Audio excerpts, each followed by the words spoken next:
Hi everyone, welcome back to our research tutorial. So you've done your paper, you have a works cited page, and you've done pretty much everything you need to do in order to get a good grade. But one of the things you have to do now is internal citations. This is where you give credit to the work inside of your paper, thus the internal citation. So this is where your research log also comes in handy that we worked on the last time because it has your notes, so you know where you got things from, and it also has your quotes, okay?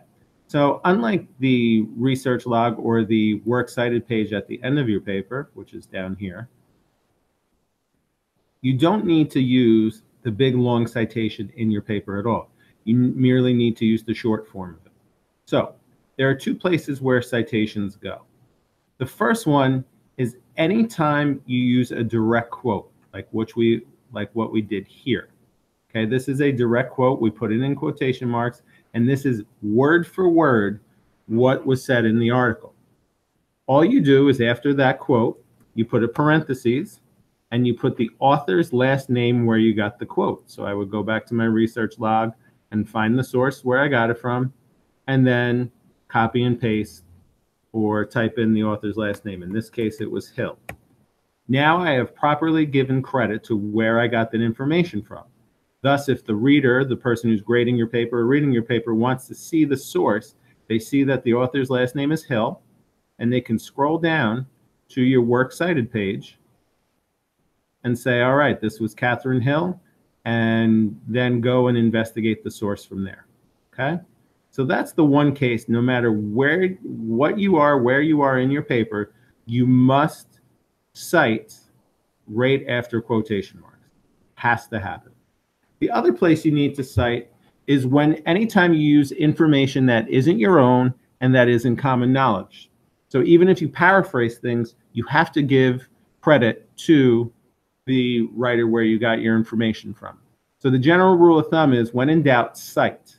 And cite often. Now, you don't have to cite after every, let's say I have this paragraph here, where even though a lot of it's my own words and my own thoughts, there are some things that could be other information. So simply, at the end of the paragraph, I put a parenthesis, and then I go and find where did I get that information from. So I could go back to my research log or go down here. So I got a lot of the information from this author. So all I need is the author's last name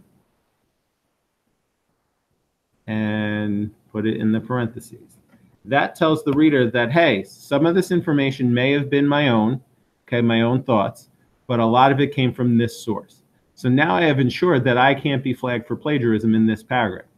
So you go through, now some paragraphs may be completely your opinion and your own thoughts. Those don't have to be cited because those are your own. But anytime you might refer to information, you must cite at the end of the paragraph. Now, the next thing you might ask is, well, what if my paragraph is a mix-up of a bunch of different sources? Well, it's a similar thing. At the end of the paragraph, you would go to your source. I'll use the same ones I did before. So there's my first one, and then I put in a second one. Okay, and now I have cited multiple, saying, here you go. This is all of this information came from either this source or this source. Okay, so now I am cited. So basically, at the end of most of your paragraphs in a research paper, even if you don't use quotes word for word, you will have citations at the end of paragraphs. Here's another quote right here. So this needs a citation. But what happens if one of your citations does not have an author? What do you do? Well, it's just like the author. We use the author because it comes first. So if this was the source, what we would do is we would take the beginning part up until the period, so the title of the article, okay, and copy that into our citation. So it's parentheses, quote, citation, end quote, parentheses. And now that is cited. So in a nutshell, that's basically how to do internal citations. And I would follow that form throughout the rest of my paper, making sure that I have cited everything properly. Thank you all for listening, and good luck on your research paper.